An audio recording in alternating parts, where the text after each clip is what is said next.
Last time we met, we talked about signs you might be in a toxic relationship, and then maybe a little bit on your part in being in these relationships or being attracted to these types of relationships.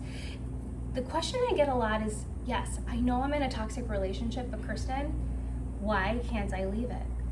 What is wrong with me? I know this is not good for my soul, but there's something holding me to this person, like a stronghold or a ball and chain on my ankles and not letting me go. So today, that's what we're going to be talking about.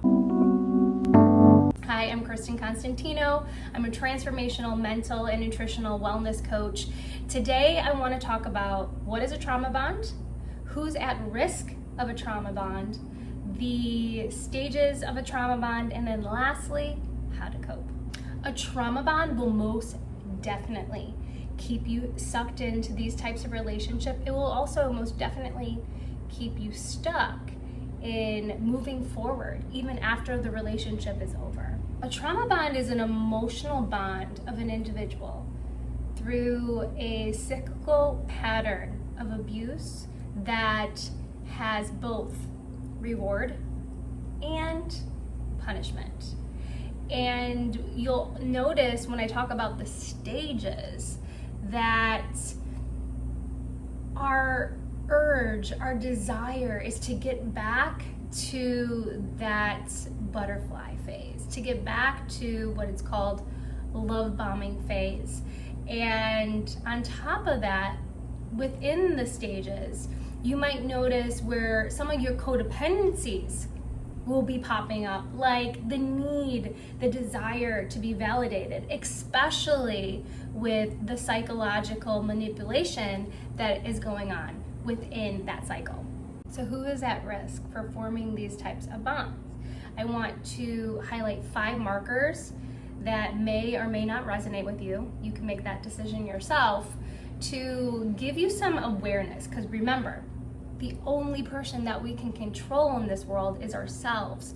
And the desire of wanting to change another person is just not feasible. So if you want to end this pattern once and for all, you have to look inward and you have to focus on things that you can change to move forward. Number 1, codependency that I've discussed on other platforms is trouble setting boundaries. Another one is fear of rejection.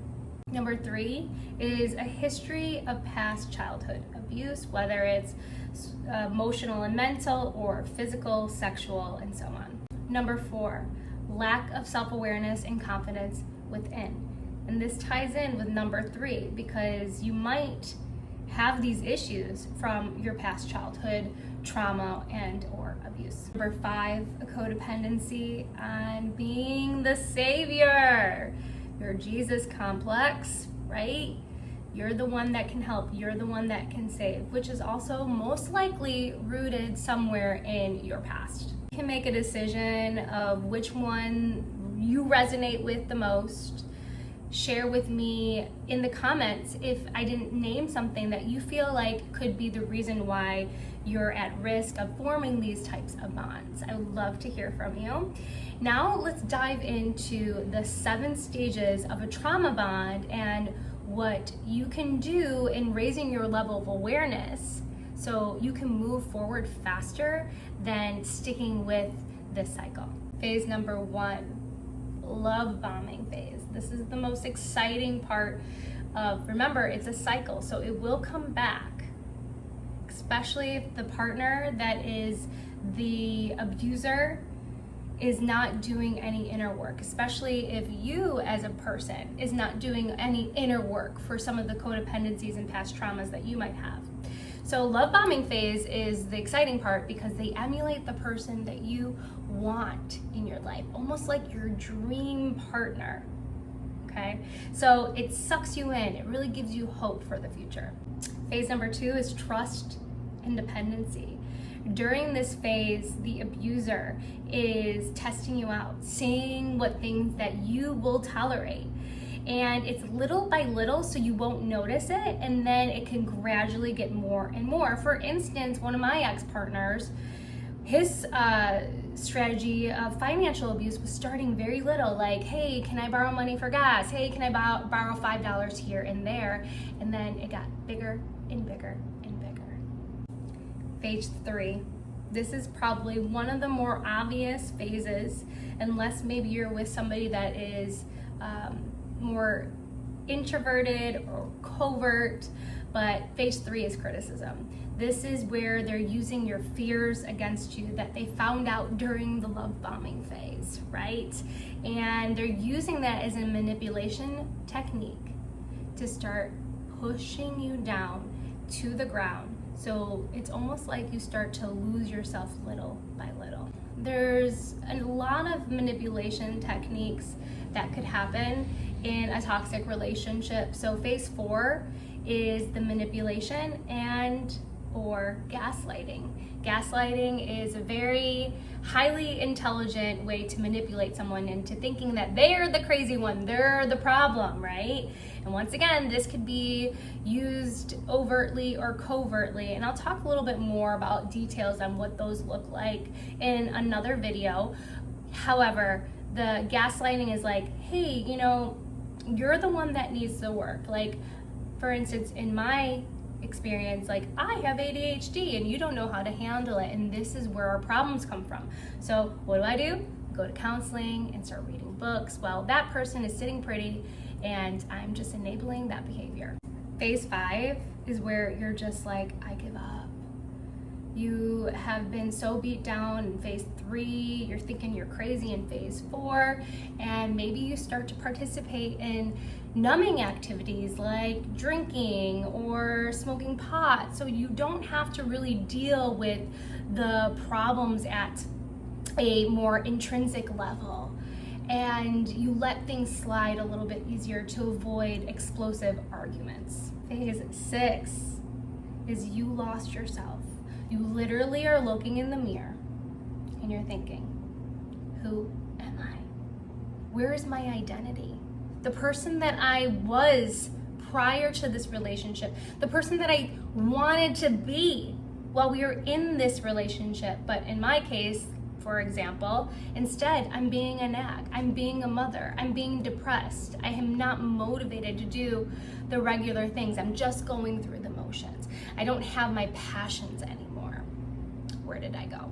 Phase 7 is literally just looping back up to the love bombing phase, where you might have some explosive fights in an abuser cycle, and that person comes to the realization, like, you're starting to wake up a little bit, and you go right back up to that love bombing phase, and you have a glimmer of false hope that this person that you thought you were in a relationship is back.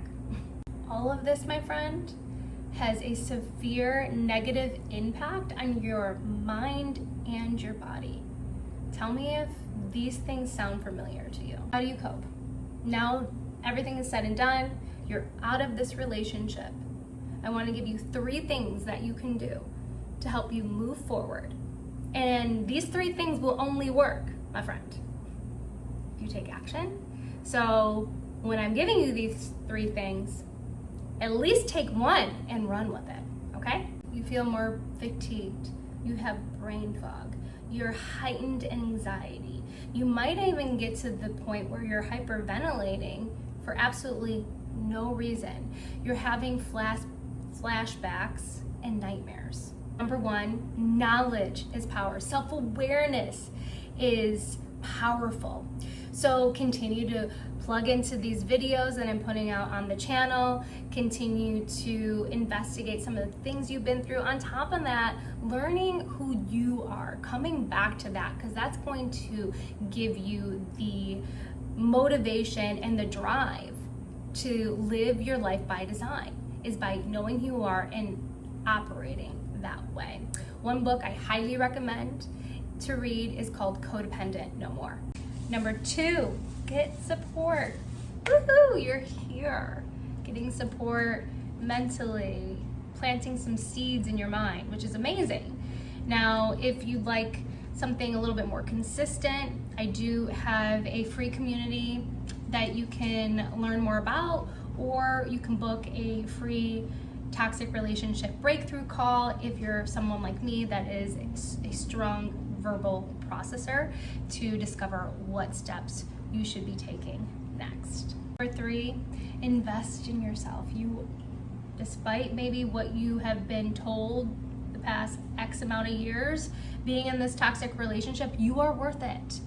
So invest in a professional, invest in experts like EMDR therapy, or finding a trauma informed therapist, or discovering what my program is all about with proven techniques and strategies in trauma healing. So if you need more information about any of that, please feel free to reach out to me. Stay tuned for the next video that's coming out on learning how to set boundaries. And if that resonated with you in regards to being at risk of these types of bonds, you